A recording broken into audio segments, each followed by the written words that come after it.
আগামী জাতীয় সংসদ নির্বাচন অত্যন্ত গুরুত্বপূর্ণ একটা বিষয়। এই নির্বাচনে চুরি হতে পারে বিভিন্ন উপায়ে। সে বিষয়গুলি মাথায় রেখে আমরা নির্বাচন পোলিং এজেন্টের প্রশিক্ষণ দিয়ে যাচ্ছি। এখন সব জায়গাতে প্রশিক্ষণ দেওয়া সম্ভব না এবং টেকনিক্যাল বিষয়গুলি সব জায়গায় আলোচনা করা সম্ভব না। তাই আমরা কিছু কিছু বিষয় নিয়ে এখানে টেকনিক্যাল আলোচনা করব খুবই সংক্ষিপ্তভাবে। প্রথম হলো পোলিং এজেন্ট নিয়োগ। যে পোলিং এজেন্ট যারা থাকবেন তাদের শারীরিক সক্ষমতা থাকতে হবে, দীর্ঘ সময় তাকে ভোট কেন্দ্রে থাকার মন মানসিকতা এবং শারীরিকভাবে সক্ষমতা তার প্রধান বিষয়। পোলিং এজেন্ট সাধারণত এই ধরনের একটা নমুনা ফর্ম এর মাধ্যমে প্রার্থী তার পোলিং এজেন্টকে নিয়োগ প্রদান করবেন। পোলিং এজেন্ট প্রিজাইডিং অফিসারের কাছে তার কাগজপত্র, এনআইডি ফটোকপি, 2 কপি ছবি এবং নিয়োগপত্র, প্রার্থীকৃত স্বাক্ষরিত নিয়োগপত্র জমা দিয়ে তার তার পরিচয়পত্র সংগ্রহ করবেন এবং একটা কাপড়ে একটা আর্মব্যান্ড দেবেন, সেটা বাহুবন্ধনীতে বেঁধে রাখতে হবে। সেটা নিয়ে তিনি তার যে কক্ষের ভোটার সেই কক্ষে চলে যাবেন। সেই কক্ষে গিয়ে তিনি সহকারী প্রিজাইডিং অফিসারের কাছে তার পরিচয়পত্র দেবেন। সেখানে সহকারী প্রিজাইডিং অফিসার ফর্ম J2 মানে 2 সেখানে লিপিবদ্ধ করে তাকে এখানে বসতে বলবেন। আর পোলিং এজেন্ট যে কক্ষে বসবেন, আমরা আগেই বলেছি, সবাইকে বলে দিই যে মহিলা ভোটার সংখ্যা প্রতিটি কক্ষে 500 জন এবং পুরুষ ভোটার 600 জন। তা আপনারা যারা পোলিং এজেন্ট থাকবেন যে কক্ষে, সেই 500 জন ভোটারকে চিনতে আপনি যিনি পোলিং এজেন্ট থাকবেন তিনি কিন্তু আপনি মাঠ পর্যায়ে আগে থেকে, এই যে এখন সময় বাকি আছে 10-11 দিন, এই 10 দিন কিন্তু আপনি ভোটার লিস্টে নিয়ে ওই 500 জন যে ভোটার যে এলাকার যে আপনার যে কক্ষে পড়ছে সেই এলাকায় আপনি কিন্তু একটা কী করে যাচাই বাছাই বা ভোটার প্রচারণা যেতে পারেন। এর ফলে কি হবে, আপনার 500 জনের ভোটারের মধ্যে কতজন এখানে আছেন বা 600 জন ভোটারের মধ্যে কতজন আছেন, কতজন মাইগ্রেট হয়ে গেছেন, কতজন মারা গেছেন। যখন আপনি কক্ষে বসবেন তখন যদি মারা যাওয়া ব্যক্তি বা মহিলা বা পুরুষ সেখানে কারো পক্ষে ভোট দিতে আসে, তাহলে কিন্তু আপনি সহজে তাকে শনাক্ত করতে পারবেন এবং তার প্রোটেস্ট করতে পারবেন। আমরা জানি যে আমাদের অপোজিশন অত্যন্ত একটি ষড়যন্ত্রকারী দল। তারা কি করছেন, বিভিন্ন বাসাবাড়ি থেকে মহিলাদের এনআইডি কার্ড সংগ্রহ করছেন এবং বোরখা বানানোর একটা প্রক্রিয়া চলছে। এর ফলে তারা কিন্তু ভোট কারচুপি করার চেষ্টা করছে। তারা কিন্তু পূর্ব থেকেই এই বাসাবাড়ি থেকে কোন ভোটার জীবিত, কোন ভোটার মৃত, কোন ভোটার মাইগ্রেট হয়েছে সব কিন্তু তারা কিন্তু ডাটাবেস হিসেবে তৈরি করছে। ফলে আপনাকে এখন থেকে ওই 500 ভোটারের যে কক্ষে ভোটার আপনি পোলিং এজেন্ট থাকবেন, ওই এলাকার 500 ভোটারের কাছে আপনার কিন্তু এই 10 দিনে গিয়ে আপনার ডাটাবেস তৈরি করতে হবে। দ্বিতীয়ত কাজ, আপনি যখন পোলিং এজেন্ট হিসেবে বসবেন তখন কিন্তু প্রিজাইডিং অফিসার সকালবেলা ভোট গ্রহণ শুরুর পূর্বে এরকম একটা খালি বক্স, এটা ভোটার বক্স, একটা নমুনা, এটা আনবেন। এটা আনার পরে এখানে দেখা যাচ্ছে একটা বক্সের একটা নাম্বার আছে, BEC বাংলাদেশ ইলেকশন কমিশন 00184। এটা কিন্তু আপনি খাতায় টুকে রাখবেন। পাশাপাশি সহকারী প্রিজাইডিং অফিসার কিন্তু তার একটি ফর্ম আছে, ফর্ম J13 মানে 13 নম্বর ফর্মে এই নাম্বারটা লিখে রাখবেন এবং 4টা লক করে দেবেন। দেখানোর পর এখানে 4 কোনো লক, আমরা একটা নমুনা জানি যে লক, এখানে BEC 00849 যেটা থাকবে, এই 4টা লক করে দিবে। আপনারা কিন্তু ওই 4টা লকের নাম্বার দেবেন। পাশাপাশি সহকারী প্রিজাইডিং অফিসার ফর্ম 13-তে এই নাম্বারটা লিপিবদ্ধ করেছে কিনা সেটা আপনি খুব সুচারুরূপে দেখবেন। আপনারা যারা পোলিং এজেন্ট থাকবেন তাদের ক্ষেত্রে বিচক্ষণ এবং তাদেরকে তীক্ষ্ণ দৃষ্টির অধিকারী হতে হবে। নেক্সট, যখন আপনারা পোলিং এজেন্ট ভোট গ্রহণ শুরু হবে, তারা যেভাবে আমরা ম্যানিপুলেট করার চিন্তা ভাবনা করতেছে যে ভোটারদের দীর্ঘ লাইন এবং ভোট গ্রহণ স্লো। আমি একটু ক্যালকুলেশন করে দিই যে আসলে আমাদের ভোট গ্রহণ শুরু হবে 7:30-এ এবং আমাদের ভোট গ্রহণ শেষ হবে 4:30। কিন্তু 4:30 কিন্তু শেষ নয়, আমাদের 4:30 পর্যন্ত যারা লাইনে থাকবে তাদেরকে ভোট নিতে বাধ্য। মানে 4:30-টার মধ্যে যারা লাইনে ঢুকে যাবে, তারা যত লম্বা লাইন হোক তাদের ভোট গ্রহণ কিন্তু সরকারি প্রিজাইডিং অফিসার নিতে বাধ্য। এবং তারা যদি সেই ভোট গ্রহণ যদি 8টা, 9টা, 10টাও বাজে, ততক্ষণ পর্যন্ত লাস্ট ব্যক্তি শেষ না হয় ততক্ষণ পর্যন্ত ভোট গ্রহণ চলবে। কিন্তু পাশাপাশি 4:30টার পর যেন কোনো নতুন ব্যক্তি ভোট দিতে ঢুকতে না পারে, এটাও খেয়াল রাখতে হবে। তো ভোটার যখন ঢুকবে, ভোট 3জন, একজন তো প্রিজাইডিং অফিসার থাকবে ভোট কেন্দ্রের প্রধান, আর ভোট কক্ষে 3জন থাকবে, একজন সহকারী পোলিং অফিসার 2জন পোলিং অফিসার 1, পোলিং অফিসার 2 এবং সহকারী প্রিসাইডিং অফিসার। তো পোলিং অফিসার 1 তার কাছে থাকবে ভোটার লিস্ট ছবি সম্বলিত। তিনি যখন ভোটার আসবেন, তিনি ওই ভোটারের নাম ধরে ডাকবেন, আপনারা কিন্তু ওই নামের পাশে টিক চিহ্ন দিবেন। এবং আরেকটা কাজ করতে হবে, আপনাদের ট্যালি সিস্টেম করতে হবে। দেখা দিচ্ছি, আপনারা কিন্তু এটা খুব ট্যালি সিস্টেমটা করবেন, মানে খুব গুরুত্বপূর্ণ। 1 2 3 4টা ভোটার আসার পর এই 5, দেখলেন এই যেটা 1 2 3 4, যতটা ভোটার আসবে 5। তাহলে আপনি কী করেন, প্রতি ঘন্টায় আপনি কিন্তু কাউন্ট রাখতে পারবেন যে প্রতি ঘন্টায় কত ভোটার হয়েছে। আমাদের যেহেতু যার 7:30 শুরু, 4:30 শেষ, মোট 9 ঘন্টা ভোট হবে। তা আপনি এই কাউন্টটা করার পর প্রতি ঘন্টায় ঘন্টায় কিন্তু সহকারী প্রিসাইডিং অফিসারকে বলতে পারেন, স্যার ফার্স্ট আওয়ারে 7:30 8:30 মোট 33 জন ভোট দিয়েছে। আমরা একটু ক্যালকুলেশন করে যে বলি, প্রতি কক্ষে যেহেতু মহিলা ভোটার হলো 500 জন আর পুরুষ 600 জন, তা 9 ঘন্টায় মহিলা ভোট পড়তে পারে ঘন্টা প্রতি 550, মানে 55, এবং পুরুষ 65। তো এই জিনিসটা খেয়াল রাখবেন যে ভোটগণ স্লো, যদি দেখেন যে প্রতি ঘন্টায় 10-20 মানে 20% ভোট পড়তেছে বা 10 থেকে 20 জন ভোট দিচ্ছে, তখন কিন্তু সেটা অ্যালার্মিং। তখন কিন্তু আপনার সহকারী প্রিসাইডিং অফিসারকে বলবেন, স্যার 2টা ভোট দিতে এত সময় লাগে না, একটু লাইনগুলিরে হারি আপ করেন। আপনার কিন্তু সেখানে আপনার ভয়েস রাইজ করতে হবে। তথাপি এবং প্রতি ঘন্টার পর আপনার এই এই এই শিটটা যখন আপনি শেষ হবেন 9 ঘন্টা পর, তখন কিন্তু আপনার টোটাল আপনার বুথে 500 জন ভোটার মধ্যে মনে করেন 400 জন ভোট দিল, এই ক্যালকুলেশনটা আপনি কিন্তু বের করে ফেলতে পারেন। এর মধ্যে আপত্তি ভোট কয়টা, টেন্ডার ভোট কয়টা, টোটাল ওই বিষয়টা আমরা আসবো। তো ভোটার ঢোকার পর প্রথমে উনি কল করবেন, কল করার পর আপনি 1 নম্বর পোলিং অফিসার কল করবেন, কল পর আপনার ওই খাতায় টিক চিহ্ন দিলেন, ভোটার লিস্টের পাশাপাশি আপনি ট্যালিটা করে ফেলেন। 2 নম্বর পোলিং অফিসার আসার পর তিনি কিন্তু বাম হাতে মাথা রাখবেন, খেয়াল রাখবেন বাম হাতের বৃদ্ধাঙ্গুলিতে ঠিক এই জায়গাটায় এটা নখের উপরে যে একটা অমচিহ্ন কালি, এটা টিক চিহ্ন কালি দিয়ে দিবেন, কালি লাগাবেন। লাগানোর পর তিনি কিন্তু চলে যাবেন। আর এই জিনিসটাও খেয়াল রাখবেন যে কালি ঠিক মতো লাগানো হয়েছে কিনা, কারণ এই কালিটা আপনার অমচিহ্ন, এটা অনেকে ভোট যেহেতু একটা জাল ভোট হওয়ার ষড়যন্ত্র চলছে, এই জিনিসটাকে খেয়াল রাখবেন, এটা অমচিহ্ন কালিটা উঠিয়ে আবার আসতে পারবেন এবং ভোটার দিকে আপনার তীক্ষ্ণ দিকে খেয়াল রাখবেন। পাশাপাশি যখন 2 নম্বর পোলিং অফিসার উনি অমচিহ্ন কালি দেওয়ার পর তিনি চলে যাবেন সহকারী প্রিসাইডিং অফিসারের কাছে। সহকারী প্রিসাইডিং অফিসার দেখবেন এই যে এখানে নির্বাচন কমিশন কিন্তু প্রদত্ত মানে একটা আছে, এখানে ভোটারের নাম্বারটা দেওয়া থাকবে, লেখা থাকবে, হ্যাঁ ভোটার নম্বর, আর এখানে ভোটার একটা স্বাক্ষর, এইখানে স্বাক্ষর বা টিপসই দিবে, দেওয়ার পর আর এই জায়গাটা সিল দিবে, একটা গোল সিল, এবং পাশাপাশি ব্যালটের পিছনে একটা গোল সিল দিবে। আপনাকে এইটার অর্ধেক, এটা অর্ধেক এবং এর পিছনে দেখতে হবে। এই সিলগুলি যেন আগে থেকে মানে কখনো যেন সরকারি প্রিসাইডিং অফিসার কখনো সিল আগে থেকে যেন না মারতে পারে। এটা আপনাদের দিকে খুব মানে সজাগ দৃষ্টিতে থাকবেন, কারণ আগে নির্বাচনগুলিতে আমাদের অভিজ্ঞতা হয়েছে যে আগে থেকে সিল মারা থাকে, শুধু এসব কী বলে ভোট কেন্দ্রে ঢুকে জাল ভোটালারা মানে বিভিন্ন প্রতীকের সিল মেরে ঢুকাই দিয়ে গেছিলো। তো যেটা হলো আপনাদের খেয়াল রাখতে হবে যে এইগুলি সিল যেন ভোটার আসার পর মারা হয়, কখনও যেন ভোটার ইয়াতে ব্যালটে যেন সিল মেরে রাখা না হয়, পিছনের সিল এবং এই সামনে যে সিলগুলি, এগুলি একটু খেয়াল রাখবেন। ব্যালট পেপার দেওয়ার পর আপনি গোপন কক্ষে চলে যাবে ভোটার ভোট দিতে। এবার গোপন কক্ষ প্রতিটা বুথে 2টা করে গোপন কক্ষ রাখা হয়েছে, যেহেতু ভোটার মানে সময় কম, 1 ঘন্টা বাড়ানোর পরও 2টা বুথে খুব আর্লি ভোটটা মানে কাস্ট হয়। তো আপনি দেখবেন যে খুব দেখবেন 2 ভোটার আসার পর তিনি ভোটটা একটা বোঝা গেছে যে ভোটার বাক্স ফেললেন। যদি আপনার সন্দেহ হয় যে এখানে 5টা 10টা ভোট একসাথে, ওইটা কিন্তু ঢুকবে না, বা উনি কয়টা ব্যালট ফেলতেছে। ব্যালট কিন্তু 2টা, একটা হানা যেটা রঙিন কাগজে থাকবে, একটা হলো কি আপনার এটা।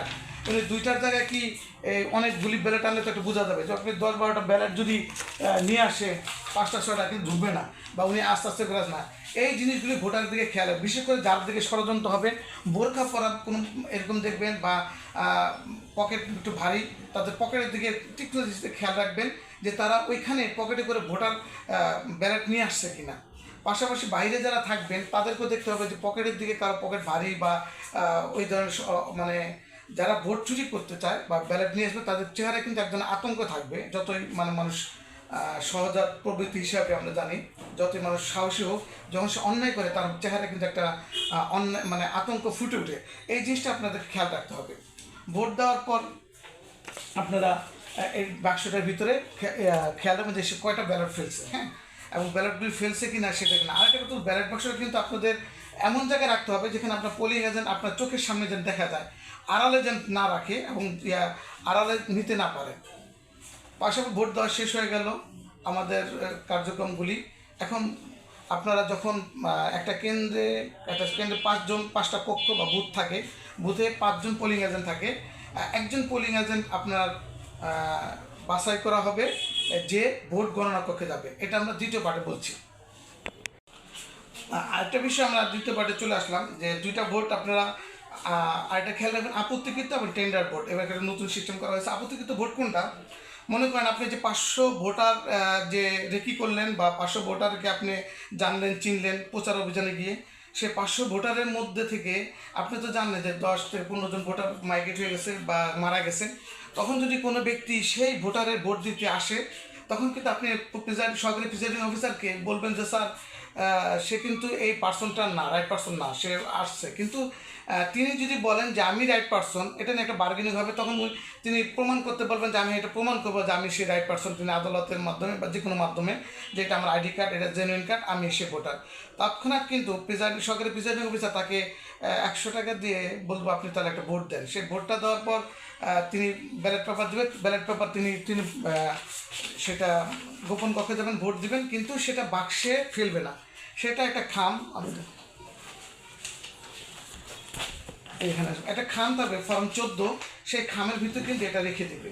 এটা ওই বাক্সের ভিতরে ফেলে দেবে না। তদ্রুপ টেন্ডার বোর্ডটা সেরকম। টেন্ডার বোর্ডটা হলো সকালবেলা আমরা এসে একজন মানে আলিফুদ্দিনের জায়গায় রহিমউদ্দিন এসে ভোটটা দিয়ে চলে গেছে। আর আলিফুদ্দিন দুপুরবেলা খেয়ে দিয়ে বাসা থেকে আরাম করে আসলো, এসে দেখো তার ভোট দেওয়া হয়েছে। তখন সে তো চিল্লাচিল্লি করতেছে, ভাই এটা আমার ভোট, আমি দিব না কেন, এটা আমি দিতে পারবো না কেন, যেহেতু 17 বছর ভোট দিতে পারি না, আমি এবার ভোট দিব, কিন্তু কেন আমি ভোটটা দিতে পারলাম না। মনের দুঃখ একটা, খুব কষ্ট পাবে, হাতে কালি লাগে, তিনি ফেসবুকে দিতে পারবেন না, খুব একটা কষ্ট। তখন তিনি চ্যালেঞ্জ করবেন। চ্যালেঞ্জ করার পর প্রিসাইডিং অফিসার, সরকারি প্রিসাইডিং অফিসার তাকে একটা ব্যালট দিবেন, হ্যাঁ, যে এই ব্যক্তি রাইট। দেওয়ার পর তাকে আবার ওই গোপন কক্ষে ভোট দিয়ে এসে, এটাও কিন্তু গণা হবে না, এটা ওই ফর্ম 14 ভিতরে খামের ভিতরেই রেখে দেওয়া হবে। ফর্ম 14 ভিতরে আপত্তিকৃত ভোটটা যখন দুই পার্টির সমতা বা বিরাজ হয় তখন কিন্তু করতে পারে, বাট টেন্ডার ভোটটা কিন্তু কোনোভাবেই গণা যাবে না বা গণা হবে না, এটা বাকি। এখন ভোট গ্রহণ শেষের পর ওই যে বললাম যে 5টা কক্ষ, একটা কেন্দ্রে 5টা 6টা 7টা কক্ষ থাকতে পারে, বুথ থাকতে পারে। তো 7 জনের মধ্যে থেকে একজনকে বাছাই করা হবে ভোট গণনার জন্য।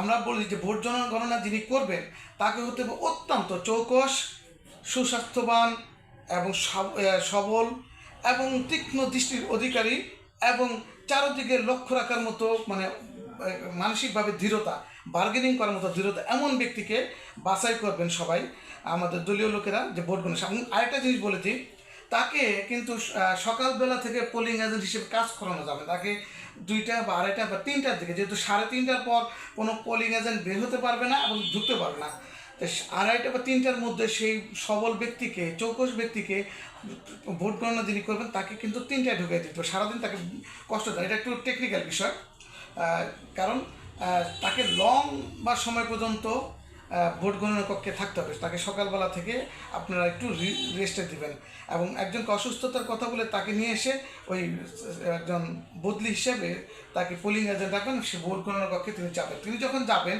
বাকি 6 কক্ষের যারা ছিল তাদের কাছে সকালবেলা যে বক্সের এই বক্স নাম্বার, লক নাম্বার সহ আরেকটা লক নাম্বার থাকবে, যেটা হলো ভোট গণনা শেষে, যেমন ভোট গণনা শেষ হয়ে গেল বা ভোটের বাক্স পূর্ণ হয়ে গেল, দেখা গেল দুপুর 1টা 2টার দিকে ভোটের বাক্স একটা পূর্ণ হয়ে গেছে, তখন কিন্তু সহকারী প্রিসাইডিং অফিসার এটা একটু লক করে দেবেন।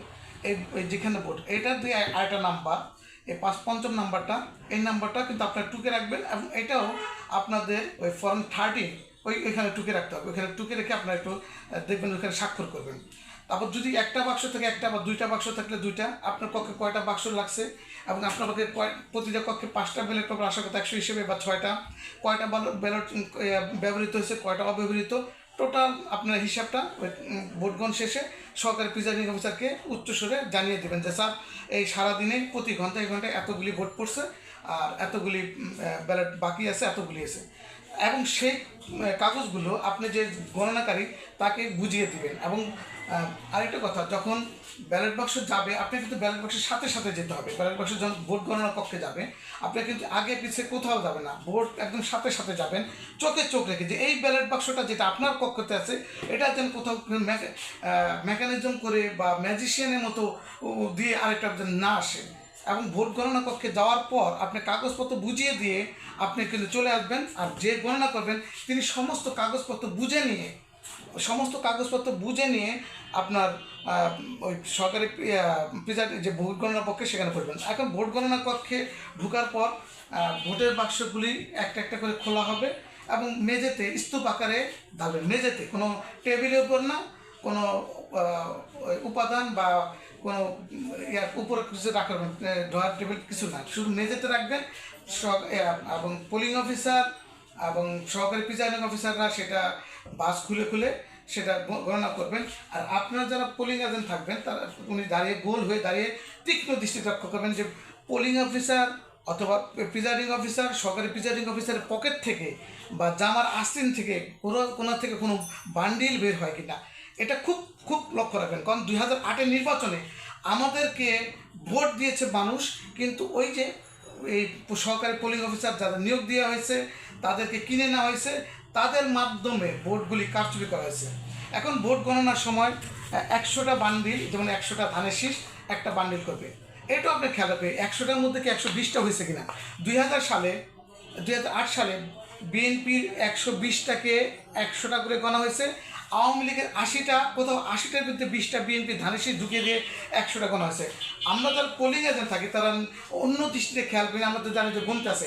বা এবার যদি কোনো সন্দেহ হয় আপনারা তীক্ষ্ণ দৃষ্টিতে খেয়াল রাখবেন 100টা বান্ডিলে 100টা ধানের শীষ আছে কিনা খেয়াল রাখবেন, সে 100টা 20 কিনা বারবার করবেন। আপনি কিন্তু হাত দিতে পারবেন না ব্যালট পেপারে, বাট আপনি প্রোটেস্ট করবেন প্রিজাইডিং অফিসার বা সহকারী প্রিজাইডিং অফিসার, এটা আপনি আবার গণেন, আবার দেখেন, উল্টায় পাল্টায় দেখেন যে এটাতে শুধু ধানের শীষ সিল আছে কিনা। পাশাপাশি ওইখানে সিলের পর একটা বাতিল ভোটে নিয়ে একটু কথা হবে, আমি একটু দেখা দিচ্ছি।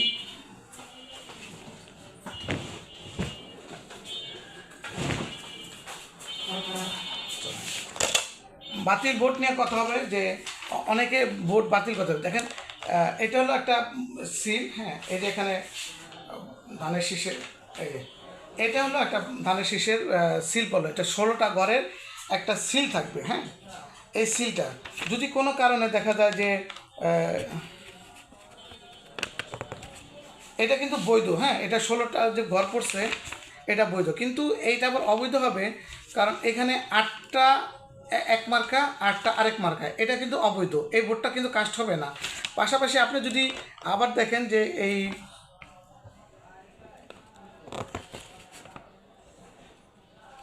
এখানে আছে যে বেশিরভাগ সিল মানে ঘর 12টা এক ঘরে পড়ছে, 8টা আরেক ঘরে পড়ছে, এটা কিন্তু মানে যেই ঘরে 12টা পড়বে সেটাই কিন্তু বৈধ হবে বেশিরভাগ, কিন্তু 8টার সমান হলে চলবে না।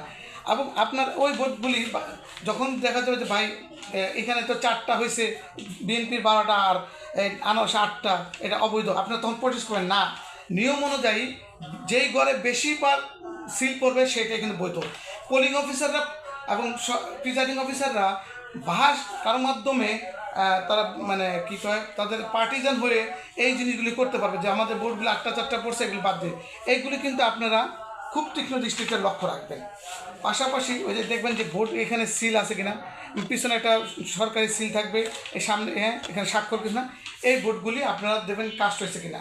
এবং এটা ছাড়া যদি দেখেন যে এখানে স্বাক্ষর নাই এবং এটা ভোট সিগে আছে, সিল টিল সব ঠিক আছে কিন্তু এখানে স্বাক্ষর নাই, এখানে সিল নাই, তাহলে বুঝবেন যে এগুলি চুরি করা কোনো ব্যালট পেপার, এগুলির দিকে আপনারা খেয়াল রাখবেন। তারপর আপনার যখন গণনা শেষ হবে উনি কিন্তু ফর্ম 16 মানে 16 একটা বিবরণী তৈরি করবেন। আপনাদের হয়তো অনেকে বলতে পারেন বিগত দিনের অভিজ্ঞতায় যে ভাই আপনারা আগে প্রিজাইডিং অফিসার পোলিং এজেন্ট যারা আছেন আপনারা কাগজটায় স্বাক্ষর করে দেন। হ্যাঁ, আপনারা কিন্তু ফর্ম 16 ওই কাগজে ভুলেও স্বাক্ষর করবেন না। ওই কাগজটা ওটা ওটা রেজাল্ট শিটের মতো, ওইখানে কতটা ভোট পড়লো ওই যে আপনি সারাদিনের ট্যালি করে হিসেব মিলাই দেবেন, বাতিল ভোট কয়টা, টেন্ডার ভোট কয়টা, আপত্তিগত ভোট কয়টা, মোট ভোট কয়টা পড়ছে, কয়টা পেলো হয়েছে, টোটাল হিসাবটা দেখার পর টানার পর যে এতগুলি ভোট, ধানের শীষ এই কেন্দ্রে ভোটটা ছিল 3000, ধানের শীষ পাইছে 2000, অন্যান্য পাইছে 1000। তো ওইটা আপনি ওনাকে বলবেন যে আপনার স্বাক্ষর দিয়ে রাখেন। আপনার পোলিং এজেন্ট হিসেবে কখনো খালি ইয়াতে রেজাল্ট শিটে সাইন করবেন না, ফর্ম 16-তে সাইন করবেন না, রেজাল্ট বিবরণীতে বলবেন যে প্রিজাইডিং অফিসার বলবেন যে আপনি এটাতে সাইন করেন পদবি সহ, স্বাক্ষর সিল সহ স্বাক্ষর করে আপনাকে দেবেন, আপনার সেখানে সই করবেন, এক কপি রেজাল্ট শিট আপনি এক কপি নিয়ে আসবেন, আপনার রেজাল্ট শিট মানে বিবরণী 16 ওটা নিয়ে আসবেন, এবং এক কপি দৃশ্যমান জায়গায় ভোট কেন্দ্রে দৃশ্যমান জায়গায় একটা টাঙায় দিতে হবে। তাহলে আপনি ওই ভোটারটা নিয়ে আসার পর আপনার কিন্তু সমস্ত কাজ শেষ, রেজাল্ট আনার পর। তা আমাদের যে চুরিগুলি হতো সেটা বললাম যে ভোট গণনার সময় ভোট দেওয়া, এককালে ভোট দেওয়ার সময় জাল ভোট বা অন্য কোনো ভোট সেটা প্রোটেক্ট করতে হলে আপনি কিন্তু এলাকায় আপনার যে 500 বা 600 ভোটার আছে, আপনি যেখানকার পোলিং এজেন্ট সেই এলাকার ভোটারগুলিকে আগে কী করবেন জানবেন, প্রচার চালাবেন, তাদের কাছে যাবেন, গেলে আপনার একটা ডাটাবেস তৈরি হবে কারা আছে কারণে। দ্বিতীয়ত ভোট পোলিং সূক্ষ্ম হিসাব রাখবেন, প্রতি ঘন্টায় ঘন্টা কয়টা ভোট পড়লো এটা ট্যালি হিসাবে কিন্তু এই হিসাবের খাতাটা রাখবেন, এবং পোলিং এই যে বক্সের নাম্বার, লক নাম্বার সবগুলি টুকে রাখবেন। এবং পাশাপাশি তারা ভোট দিতে আসলে সে পকেটে কোনো কিছু ভোট নিয়ে আসছো কিনা, ব্যালট বাক্সে একটা জায়গায় 2টা ঢুকাইছে কিনা, এইগুলিতে একটা খেয়াল রাখবেন। পাশাপাশি এবং ভোট দেওয়ার পর ভোটের গতি স্লো কিনা সেটাও একটা খেয়াল রাখবেন। এই বিষয়গুলি নিয়ে আপনার প্রিজাইডিং অফিসার বা সহকারী প্রিজাইডিং অফিসারকে একটু তাড়া দিবেন, তাদের সাথে বলবেন যে ভোট এখন পর্যন্ত একটু স্লো হয়ে যাচ্ছে, আপনি এটা ফাস্ট করেন। এবং মহিলাদেরকে যারা ভোট দিতে যাবে তাদেরকে তারা দেবেন যে 2টা ভোট দিতে 2 ঘন্টা লাগে না, পিছন থেকে একটু বলতে পারবেন, কিন্তু কাউকে ভোট ধানের শেষে ভোট দেন এর কিছু বলা যাবে না। 3 নম্বর, যখন আপনি ভোট ব্যালট বাক্স পূর্ণ হবে লক হওয়া, ওইটা লকটা লক্ষ্য রাখবেন, ওইটা ফর্ম 13-এ উল্লেখ করা হয়েছে কিনা দেখে তারপর স্বাক্ষর করবেন। দেওয়ার পর ব্যালট বাক্সের সাথে সাথে গিয়ে আপনি ভোট গণনা কক্ষ পর্যন্ত যাবেন, এবং আপনার যে ডকুমেন্টগুলি কাগজগুলি কয়টা ভোট পড়েছে, কয়টা বাতিল ভোট হয়েছে, কয়টা ব্যালট ব্যবহৃত হয়েছে, বক্স নাম্বার, লক নাম্বার সব আপনার গণনাকারী যে presiding officer, presiding polling agent থাকবে তার হাতে বুঝাই দেবেন যে আপনার কাজ আপনার চলে আসবেন। এখন যে দ্বিতীয় পোলিং এজেন্ট যে ভোট গণনার সময় থাকবে তাকে খুব বিচক্ষণতার সহিত, তীক্ষ্ণ দৃষ্টির সহিত ভোট গণনা কক্ষে চারোদিকে পর্যবেক্ষণ করার ক্ষমতা থাকতে হবে, পর্যবেক্ষণ করবেন। ভোট গণনা দেওয়ার পর দেখবেন ঠিক মতো ব্যালটগুলি গণানো হয়েছে কিনা, 100 জায়গায় বিএনপির 120 হয়েছে কিনা, বা 80টা আরেক প্রার্থীর মধ্যে আমার 20টা ধানের শীষ ঢুকাই দিয়েছে কিনা, এটা খেয়াল রাখবেন। খেয়াল রাখার পর এগুলি যখন গণনা হবে, আরেকটা হলো খোলামেলা জায়গায় আলো থাকতে হবে, যদি কোনো কারেন্ট চলে যায় সবাই কিন্তু টর্চ লাইট নিয়ে নেবেন, টর্চ লাইট বা চার্জার লাইট, এটা সব যে ভোট গণনাকারী যে পোলিং এজেন্ট থাকবেন আপনার বাধ্যতামূলক আপনি এটা চার্জার লাইট তৎক্ষণাৎ জ্বালিয়ে দিবেন, মোবাইলের উপর ভরসা রাখবেন না। এবং সাথে সাথে তিনি ওই লাইট জ্বালার পর বান্ডিল কয়টা বান্ডিল হয়েছে ওই বান্ডিল হিসাবে করবেন, এই বান্ডিলের হিসাবে বিএনপি কয়টা ভোট পাইলো, এরা কয়টা পাইলো, আপনার আশেপাশে পোলিং এজেন্ট, সহকারী প্রিজাইডিং অফিসার সবার মতামত ভাই 3000 ভোটের মধ্যে 2000 বিএনপি, আপনার সবাই সাক্ষিত, সবাই সাক্ষ্য নিয়ে নেবেন, হ্যাঁ ঠিক আছে। দরকার হলে তাদের আপনি বারবার গণেন, কিন্তু তাদের সাক্ষ্য নেবেন, তাদের সাক্ষী নেবেন এবং তাদের স্বাক্ষরও নেবেন। এভাবে আপনি রেজাল্ট শিট তৈরি করে নিয়ে আসবেন। আমি আসলে এটা লম্বা একটা ভিডিও, বাট জাস্ট কি পয়েন্টগুলি একটু আলোচনা করলাম, কারণ আমাদের অনেক কিছু চুরি হওয়ার সম্ভাবনা থাকে। একটা ভোটার ঢোকার পর থেকে ভোট পর্যন্ত আমাদেরকে খুব তীক্ষ্ণ দৃষ্টিতে এগুলিতে খেয়াল রাখতে হবে। পাশাপাশি আমি অনেক জায়গায় পোলিং এজেন্ট ট্রেনিং দেওয়াচ্ছি, যদি সারা বাংলাদেশ ঘুরে আমার পক্ষে সম্ভব না, আর এই ভিডিওর মাধ্যমে আমি কিছুটা তুলে ধরতে পারলাম। যদি আরও কিছু জানা থাকে তো আমার এখানে নাম্বার দেওয়া আছে 01733250480, এই নাম্বারে আমার সাথে কল দিবেন। যদি কারো টেকনিক্যাল কিছু জানা থাকে বা কিছু বলা থাকে, আমি পোলিং এজেন্টের বিষয়ে সর্বক্ষণিক আপনাদের সহায়তা করব। সবাইকে ধন্যবাদ।